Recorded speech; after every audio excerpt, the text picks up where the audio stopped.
Welcome back to the Blissful Biz podcast. I'm Susanne, and today I'm opening up about my content creation journey, the mistakes, the lessons, and the breakthrough that changed everything.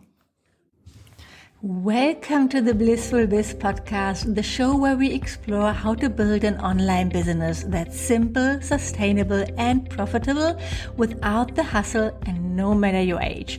I'm your host, Susanne Reicher, and my mission is to help you package your expertise and create a blissful, highly profitable online business that aligns with your passions and values. In this podcast, I share practical, actionable advice as well as insights from my own business journey and the valuable lessons I've learned building my online business.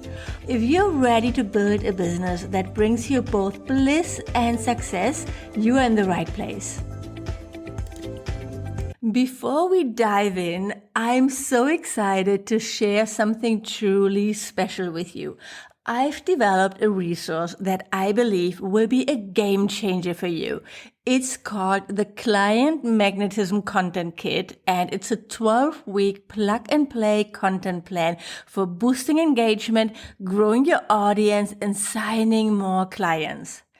This content kit is the result of all the lessons I've learned, the mistakes I've made, and the successes I've had in my content creation journey.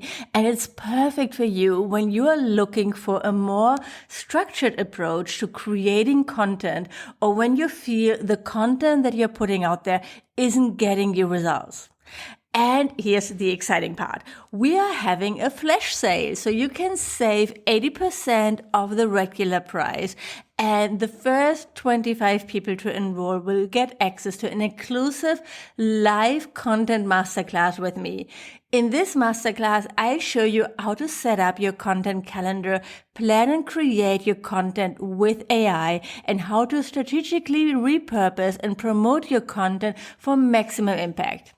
If you're ready to take back control of your content creation process and build a content library that's a true asset for your business, head over to my website, susannereiker.com/content kit.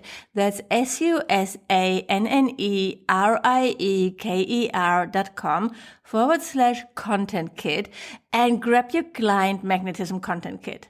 Remember, this flash sale won't last long, so don't miss out on this opportunity to transform your content strategy. Okay, back to the episode. Let's rewind to when I first started as a business coach for yoga teachers back in 2016. Picture this. I'm sitting in a co-working space in Bali, working on my brand new little business, creating my first online course, writing blog posts, setting up my first newsletter. I was so excited to share my knowledge, convinced that if I just put out enough information, yoga teachers would flock to my services. So when I started, I was working with yoga teachers, helping them build their online business. And my main strategy to grow was blogging. Every single week, without fail, I'd publish a new post. 5 mistakes yoga teachers make on social media.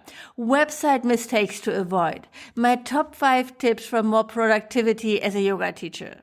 You name it, I wrote about it. I was a content creating machine, churning out educational post after educational post. And you probably already can see just from those examples what I was doing wrong.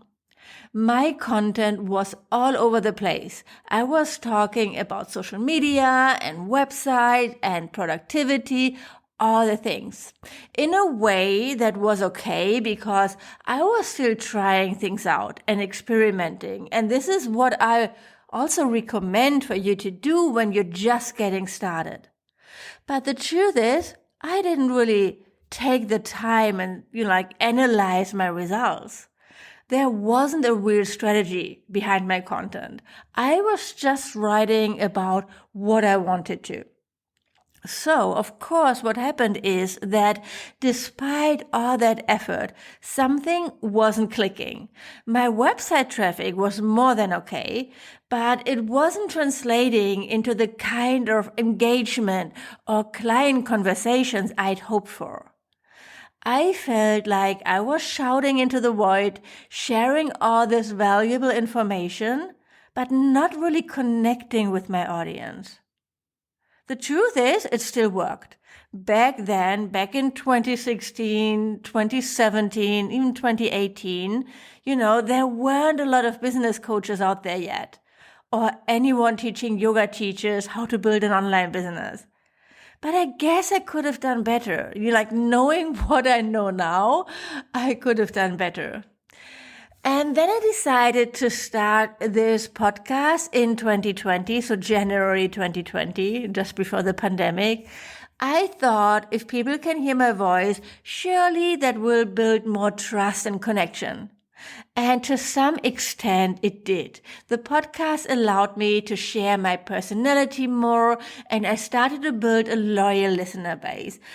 And most of my clients, who I work with, they tell me they've been listening to my podcast for a long time, or they just discovered it and really love it. It's a great tool to build that trust. But the content was still pretty similar. My episodes were still too focused on the how-to aspect. How to build a yoga website, how to use Instagram for your yoga business, how to create a yoga online course. That's what I shared. While these topics were useful, they weren't really allowing me to connect deeply with my audience or showcase my unique perspective. And I remember feeling stuck in a way, uninspired. I was just sharing information that could be found anywhere on the internet. I wasn't bringing my full self to my content, and it showed. And then last summer, feeling frustrated and seeking a change, I decided to take a break from podcasting. I let go of my podcast editor and VA and focused on Instagram only. The truth is, I had FOMO, I saw all those other coaches getting clients left and right just from posting on Instagram, and I thought, maybe I'll pivot to social media. That's where all the action is, right? And for a few months, I only posted on Instagram. I also tried my hands on YouTube videos, but it's just not for me. I'm not able to stay consistent there. And the truth is, I was again trying to do what everybody else was doing, like sharing financial results or short reels, looking for trending audios. I was constantly chasing the next trend, trying to crack the algorithm code, and I hated it. I know it works really well for other people, but it just never really resonated with me. And it showed in my results. They were underwhelming, to say the least. My content was disappearing into the social media void faster than I could create it. I hated the pressure to constantly produce more, and I hated that I felt like I was lacking, that my content just wasn't good enough, that I wasn't good enough. I was stuck in the comparison game, and it was affecting my mindset and my mental health. Maybe you can relate to that. So yeah, Instagram works amazingly for many coaches, and I'm not against social media. I'm still using it. I'm still posting on Instagram. But the truth is, I don't want to rely only on social media to get clients. Also, I wasn't as consistent. I was missing the routine of putting out a weekly podcast episode. And that's when I had my light bulb moment. I realized that for me, sustainable long-term growth isn't about chasing social media trends or algorithms. It's not even about how much educational content you can produce. It's about creating intentional, meaningful content that resonates with your audience on a deeper level. There's so much noise out there today. Back in 2017, it was easier to get found, to stand out. But today, when you share the exact same content as everybody else, or as you did back then, that's not working anymore. That's not enough to build a connection with your audience and get them to become a client, a paying customers. This insight led me back to my roots, podcasting and blogging. But this time I approached it with a completely different strategy. I developed a unique method that not only simplifies content creation, but also allows me to create more impactful, engaging content. Let me break down what exactly changed. Number one, personal stories. Instead of just sharing information, I started weaving in more of my own stories. For example, I shared about my own struggle with imposter syndrome or being in my 50s and single. And those episodes did really well. So many of my listeners related to this and felt less alone in their journey. Number two, sharing my perspective. Instead of generic how to do this content, I began sharing what I'm doing in my business. I already did that, but this time I made it much more clear. For example, I did an episode, a breakdown of all my expenses, the true cost of running an online business as a solopreneur, and that did really well. It's still educational, but it's also clearly my take, my personal experience. So it's more about, instead of how to create an evergreen funnel, I'm going to create an episode on how I, reimagined my evergreen funnel and the results I got in the last 6 weeks. It's about my perspective, my experience. Okay, number three, addressing real issues.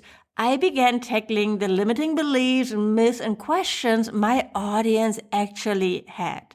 One episode that really resonated was Getting Over Your Fear of Visibility, where I talked about how to overcome our fear of visibility, of putting ourselves out there, and why it's so essential for growing a successful online business. And that got a lot of downloads. So often when I think about, what kind of episode should I publish, I really start thinking about what would my clients like to hear? What would be helpful for them? What's relating to them?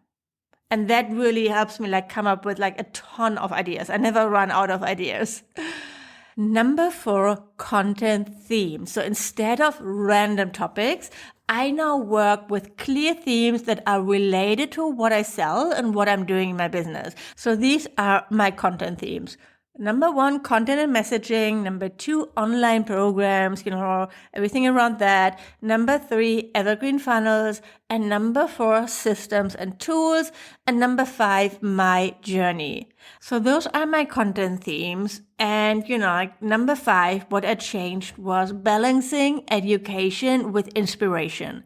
While I still provide practical tips because, that's me, that's what I love doing, I now focus more on inspiring and motivating my audience.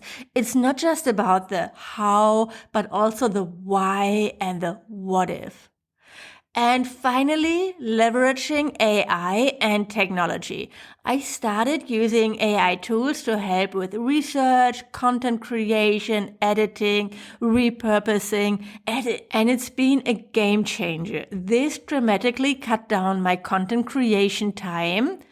All those tasks that I used to hand over to my editor, to my VA, I now do myself with the help of AI, and it just takes me a few minutes while improving quality. So, game changer.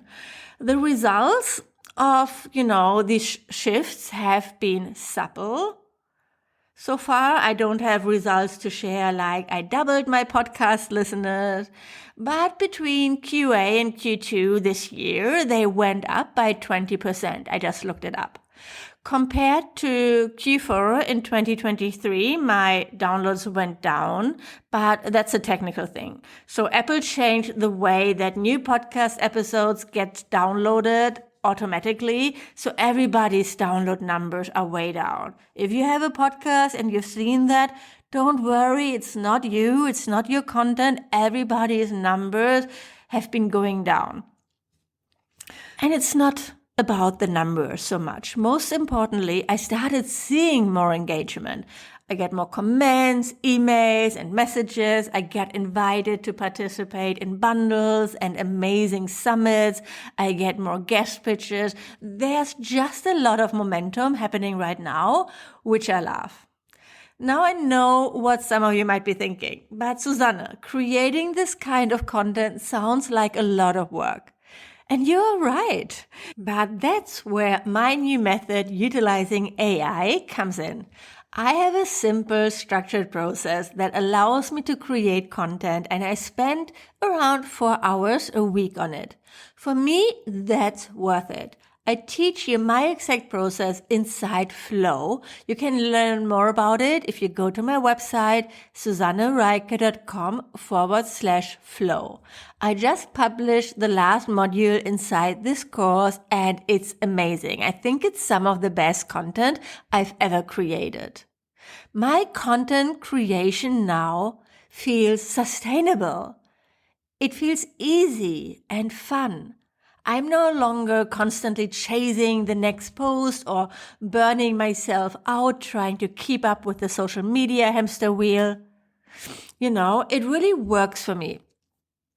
You might be wondering, but isn't social media still important? And, I talked about this before, and I say absolutely. Social media still has its place in a well-rounded content strategy. The key is to use it strategically as a tool to drive traffic to your evergreen content rather than as your primary content platform. That's my take on it, right? I still maintain a presence on Instagram and Facebook, etc. But now I use them to share first, snippets of my longer form content, and then to engage with my community, direct people to my podcast, to my freebies. I might create some reels or posts when I feel really inspired to share something. And it's about quality over quantity, and using each platform for its strength. So here's my challenge to you. Take a step back and look at your content strategy. Are you creating content that disappears into the void? Or are you building a library of valuable resources that will continue to serve your audience and grow your business for years to come? And if you already have a blog, are you sharing content that creates engagement, that builds a connection, that gets people to buy? Or are you sharing things that could be written by anybody? Remember, it's not about doing more. It's about doing what matters. Don't become a content factory. Focus on creating intentional, evergreen content and watch your business transform. Don't forget to grab your copy of the Client Magnetism Content Kit before the price goes up. My brand new 12-week plug-and-play content plan that will help you turn content chaos into client converting magic. Let me give you a sneak peek of what's included. You get 12 in-depth content ideas to boost engagement, grow your audience, and sign more clients. These can be used for blog posts, podcast episodes, YouTube videos, newsletters, social media captions, all the things. Then you get attention-grabbing hook templates for each content idea designed to stop your audience mid-scroll and compel them to engage with your content. And also for each idea, you get real-life detailed title and outline examples to guide your writing, ensuring you hit all the important points in your content. If you're ready to take back control of your content creation process and build a content library that's a true asset for your business, you need this. So go to my website, susannereike.com/content kit to learn more and grab your copy. Remember, this flash sale won't last long, so don't miss out on this opportunity and save 80%. Okay, so let's wrap it up. I'd love to hear your thoughts on this. Have you experienced similar frustrations with your content strategy? Are you ready to make a change? Send me a DM and let me hear it. And that's it for today. If this resonated with you, please subscribe to the podcast, leave a review, and share it with a friend who might benefit. Your support means the world to me. Until next time, keep shining your light and serving your audience with intention. Thanks for listening to the Blissful Biz podcast. I'm Susanne, and I see you in the next episode.